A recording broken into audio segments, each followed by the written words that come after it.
já que estamos nesse assunto, olha só, enquanto o Brasil teve uma fase de importar médicos de Cuba, hoje em dia Portugal é que está levando os médicos brasileiros. Os profissionais brasileiros da área da saúde, médicos, enfermeiros e assistentes, já são maioria entre os estrangeiros que atuam no Sistema Nacional de Saúde em Portugal.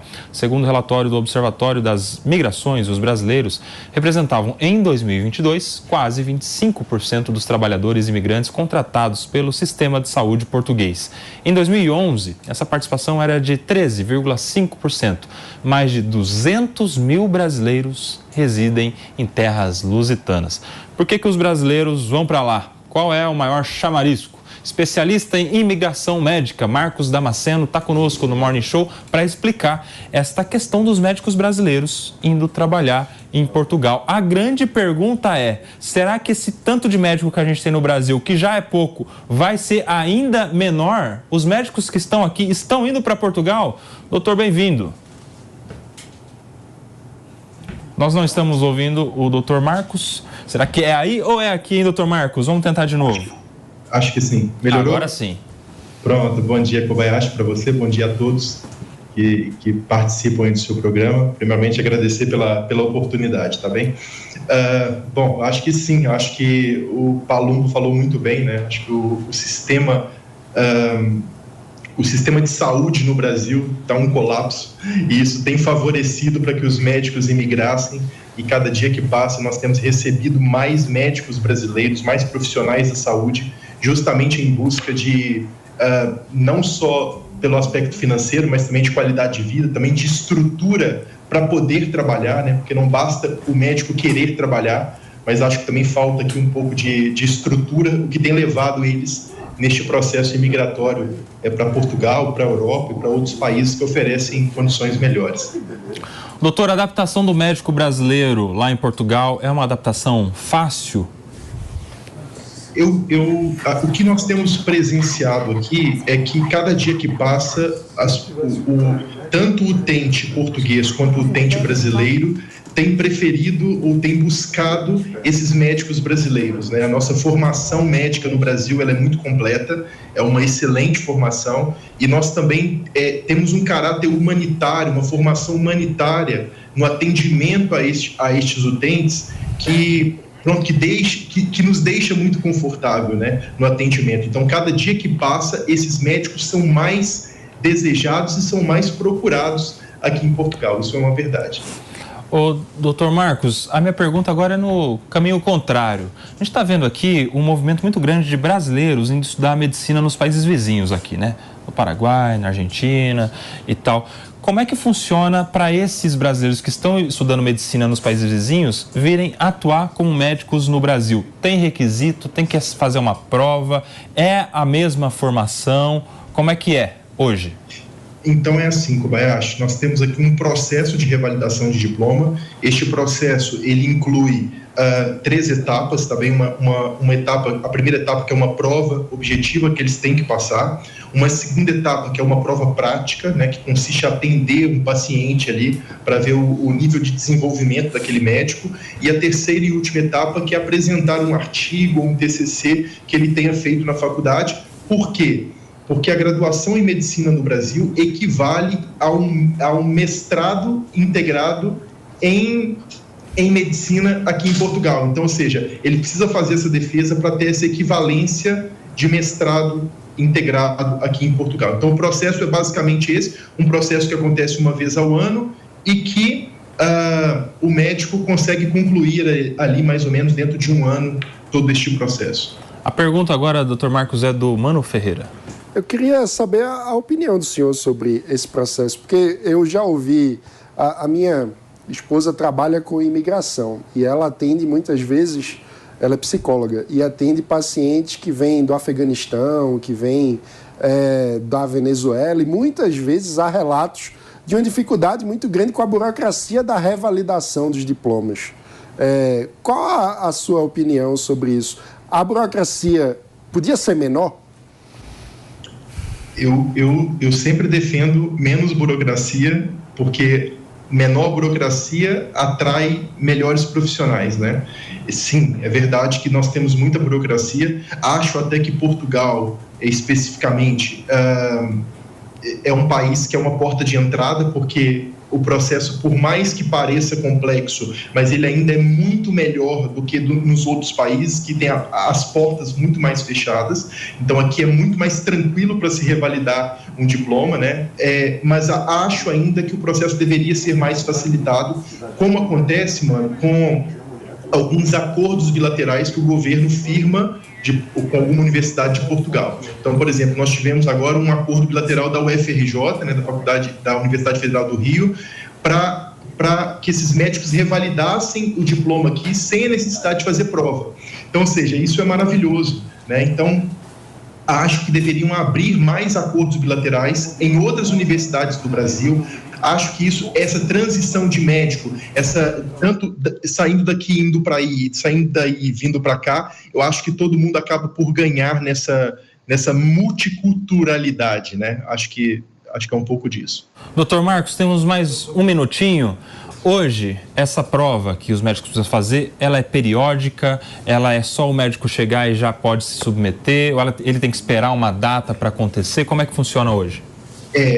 Ele tem que esperar. Esse processo acontece uma vez ao ano, então, para que ele participe do processo no ano seguinte, ele tem que submeter o pedido de revalidação dele até o dia 1º de setembro do ano anterior. Então, ou seja, todo mundo que eu submeter até 1º de setembro deste ano irá participar do processo em 2025, lembrando que a prova objetiva é em janeiro e a prova prática sempre entre abril e maio. Nessas duas ocasiões, o médico tem que estar aqui para realizar o exame.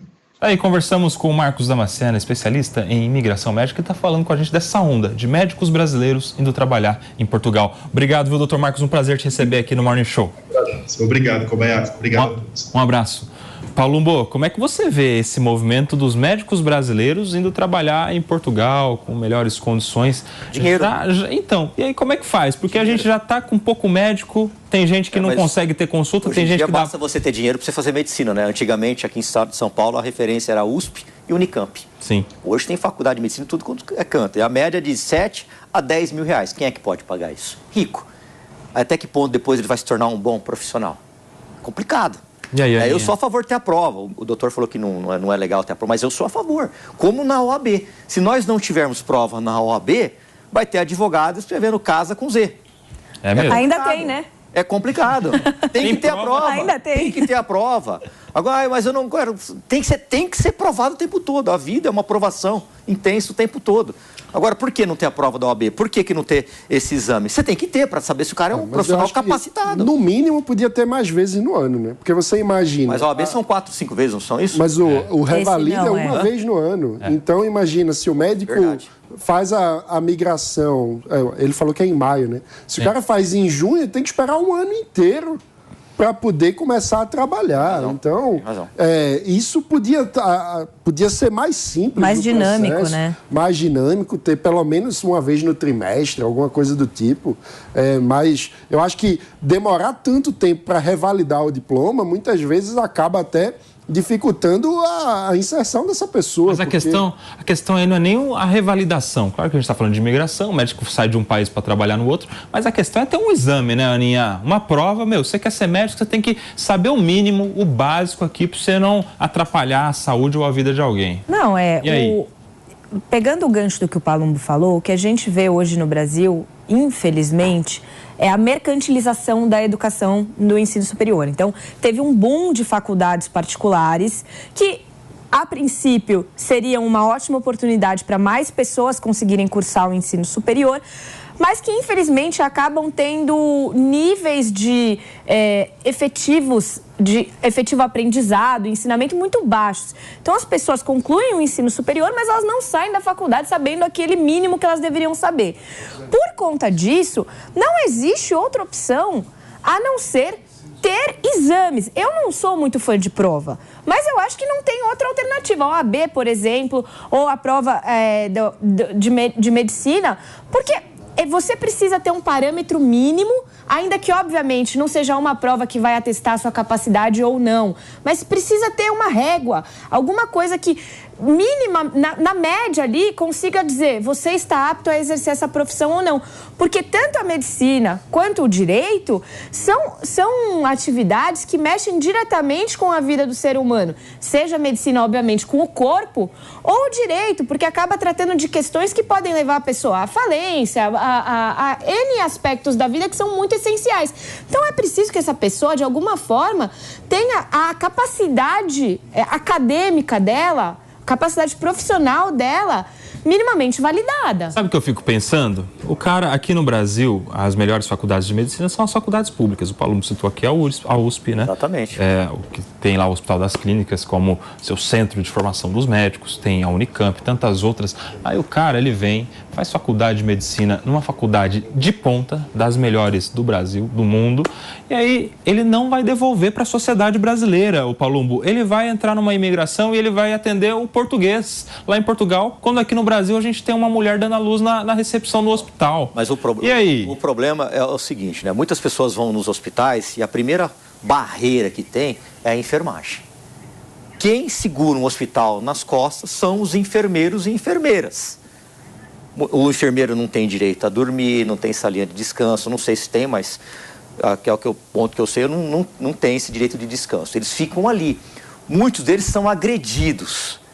Só que se a prefeitura, se o Estado não contrata médicos e dá um salário digno, qual profissional, por exemplo, vai querer trabalhar na unidade básica de saúde em Perus? Que aqui é o extremo oeste da cidade de São Paulo, um bairro longínquo, um bairro onde tem uma criminalidade acima da média. Quem que vai querer trabalhar lá? Não vai. Então as pessoas culpam os médicos e os enfermeiros. E a culpa não é deles.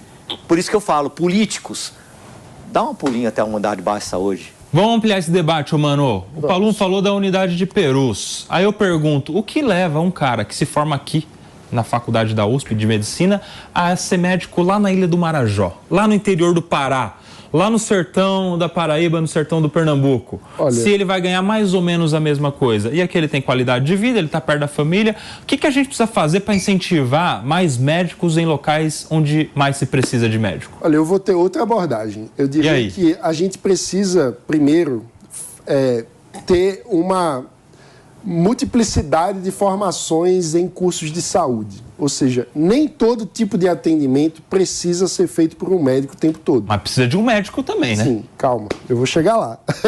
Eu fico nervoso com esse negócio, Paulo. Eu vou com você lá no posto de saúde. É revoltante. Um segundo aspecto nós precisamos ter um uso da telemedicina muito maior do que nós temos hoje no Brasil. Porque, de fato, é muito difícil você atrair profissionais qualificados para lugares que não têm infraestrutura urbana. Ou seja, o ponto muitas vezes é que mais do que o salário, alguém que estudou medicina deseja ter acesso a um teatro, a um cinema. E a gente está falando, portanto, de expectativas de vida muito diferentes, entendeu? Quando você está falando de alguém que poderia ter acesso a bens culturais, enfim, a um nível de qualidade de vida que são próprios de centros urbanos, e você tem demanda pelo trabalho em centros afastados. E aí, muitas vezes, não tem uma questão financeira apenas para resolver. Então, a gente precisa encontrar meios que sejam alternativos. Então, muitas vezes é uma questão de você ter profissionais com níveis de formação diferentes, que no caso de precisar de um especialista, no caso de precisar de um conhecimento específico, esse profissional possa ter uma integração em telemedicina com um profissional que está nos grandes centros. Ou seja, usar a tecnologia a favor da promoção da saúde, tendo profissionais com diferentes graus de formação que se cooperam numa rede. Você sabe que ter o médico por telemedicina já é melhor que nada. Eu acho que tudo bem, mas o cara tem que ter direito na vida a ter acesso ao médico, a ter um exame, uma consulta, né, Aninha? Eu sou da opinião de que a gente deveria criar alguns mecanismos, algumas políticas públicas para incentivar esse médico a ir trabalhar, principalmente recém-formado, o cara que acabou de sair da faculdade, que ele ainda tem um sonho de fazer uma residência em clínica, em cirurgia.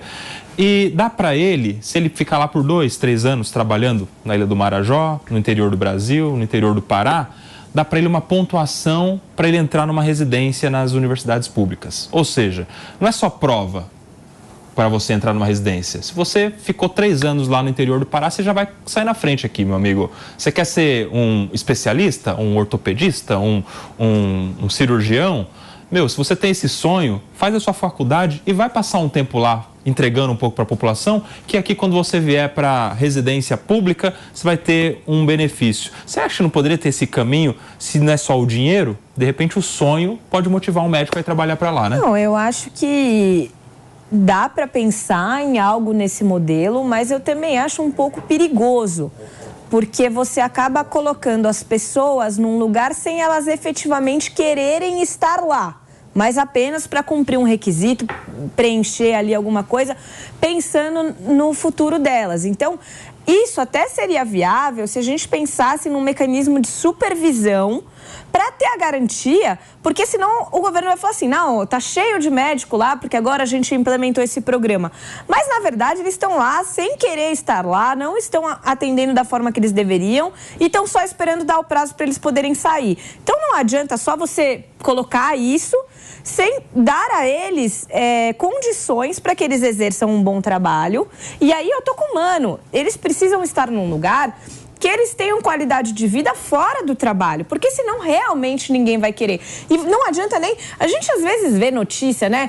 Ah, não sei qual país está oferecendo 100 mil euros por ano para a pessoa dormir não sei aonde. Então a gente precisa pensar em algo global, em algo que seja viável em todos os aspectos. E a gente estava discutindo aqui como resolver a falta de médicos em locais onde não há médico, nos interiores deste Brasil.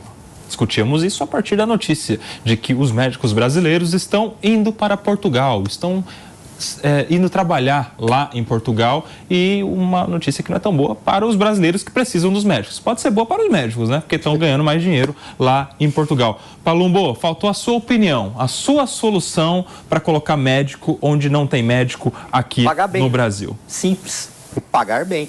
Você acha que o governo poderia abrir uma exceção e falar assim, médico, você quer trabalhar aqui no interiorzão do norte, do nordeste, você vai ganhar o dobro, tipo isso? Tem que pagar mais. E outra coisa também, combater a corrupção, porque as pessoas não têm a mínima ideia do que acontece.